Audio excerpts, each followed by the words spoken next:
Welcome back to my channel. मित्रों, आप सबका हमारे चैनल पर हार्दिक स्वागत है। जैसा कि आप सबको पता है कि अब हमारा प्रदेश प्रेरक प्रदेश बनेगा। मिशन प्रेरणा के तहत हम सबको अपने विद्यालयों में बहुत ही उत्तम कार्य करना है और शिक्षण योजना के साथ कक्षाओं में प्रवेश करना है। किसी भी पाठ को पढ़ाने के लिए शिक्षण योजना का निर्माण करना है।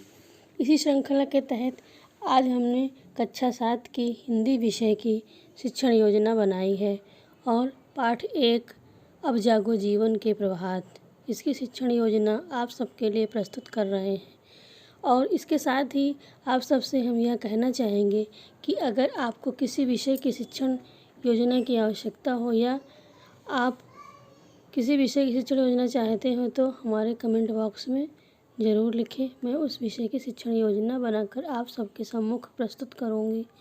और आपको अच्छी लगे तो हमारे शिक्षण योजना को लाइक और शेयर अवश्य करें। यदि आप सब हमारे चैनल पर नए हैं तो अवश्य सब्सक्राइब करें और बेल आइकन ज़रूर प्रेस करें ताकि हमारी लेटेस्ट वीडियो आप सब तक पहुंच सके। अब हम शिक्षण योजना का आरंभ करते हैं। तो इसके लिए सबसे पहले 4 कॉलम खींचेंगे। पहले में दिनांक, नंबर 2 पे कक्षा और फिर विषय और समय। दिनांक मैंने नहीं डाली है, दिनांक आप अपनी सुविधा अनुसार डालिएगा। और कक्षा है 7, विषय है हिंदी, समय 40 मिनट। अब इसके लिए देखिएगा लर्निंग आउटकम्स क्या हैं। नंबर 1, बच्चे पृथ्वी पर रहने वाले सामान्य जीवधारियों की सामान्य जानकारी रखते हैं। नंबर 2, बच्चे सूरज, चंद्रमा आदि के विषय में सामान्य जानकारी रखते हैं। नंबर 3, मानव की सामान्य दिनचर्या से बच्चे परिचित हैं।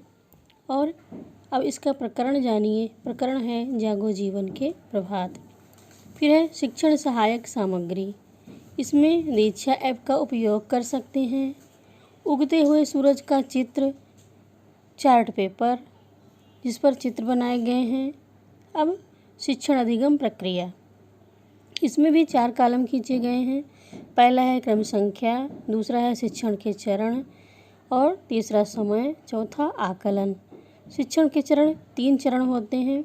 तो पहला चरण है शिक्षण के आरंभ में, इसके लिए 5 मिनट का समय दिया जाता है। और आकलन का तरीका है, तो इसमें बच्चों की गतिविधि रहती है। अब है शिक्षण के प्रारंभ में, शिक्षिका चित्र के माध्यम से जीवन की सार्थकता के विषय में जानकारी देते हुए बताती हैं कि जीवन की सार्थकता उद्देश्यपूर्ण जीवन जीने में है। इसके बाद बच्चों से प्रश्न किया जाता है ताकि बच्चों का मन कक्षा में लगा रहे। तो बच्चों से पूछते हैं उस ग्रह का नाम बताइए जहाँ मनुष्य रहते हैं। तो बच्चे उत्तर देते हैं पृथ्वी। और आकलन का तरीका इसमें यह है कि बच्चे ध्यानपूर्वक सुनते हैं और पूछे गए प्रश्न का जवाब भी देते हैं। फिर अगला प्रश्न है मनुष्य कब सोता है।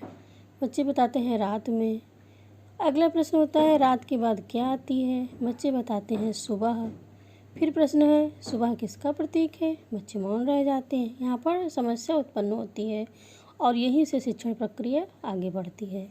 फिर है शिक्षण के दौरान, शिक्षिका कविता का सस्वर पाठ करती है, स्वर एवं लय के साथ वाचन करती हैं और कतिपय विद्यार्थियों से कविता का सस्वर वाचन करवाती हैं। कविता की व्याख्या और अर्थ बताती हैं। कविता में आए कठिन शब्दों के अर्थ को स्पष्ट करते हुए बच्चों से इनको इमला के रूप में लिखने को कहती हैं। और इधर बच्चों की जो गतिविधि है उसमें देखिएगा, रात में सही बच्चे जो आंसर देते हैं वो है, फिर बच्चे कविता का सस्वर वाचन करते हैं और कविता का अर्थ ध्यानपूर्वक सुनते हैं। फिर है कठिन शब्द, वसुधा, हिमकन, प्रभात, क्षोभ, अरुणगात, तम नैनों की ताराएं, किरण दल, मलयवात, कलरव, रजनी, अरुणांचल, चल रही बात आदि। इसके बाद शिक्षण के अंत में तीसरा चरण आता है। इसमें शिक्षिका बच्चों से कठिन शब्दों का उच्चारण करवाती हैं, कविता को कंठस्थ करने के लिए कहती हैं। शिक्षिका बच्चों से कहती हैं, प्रश्न पूछती हैं, प्रातःकालीन दृश्य का चित्र बनाइए और इसके लिए 10 मिनट का समय रखा गया है। फिर है प्रश्न ऐसी अन्य कविताओं का संकलन कीजिए जिनमें प्रातःकाल का वर्णन किया गया हो।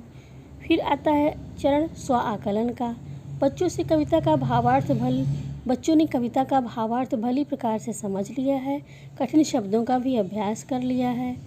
और इसके बाद है शिक्षक की आगामी योजना। तो आगामी योजना में शिक्षिका बच्चों को दिए गए कार्य की जांच करेंगी और आगामी पाठ की शिक्षण योजना तैयार करेंगी। आगामी पाठ इसके बाद आता है राजधर्म, उसकी शिक्षण योजना तैयार करेंगी।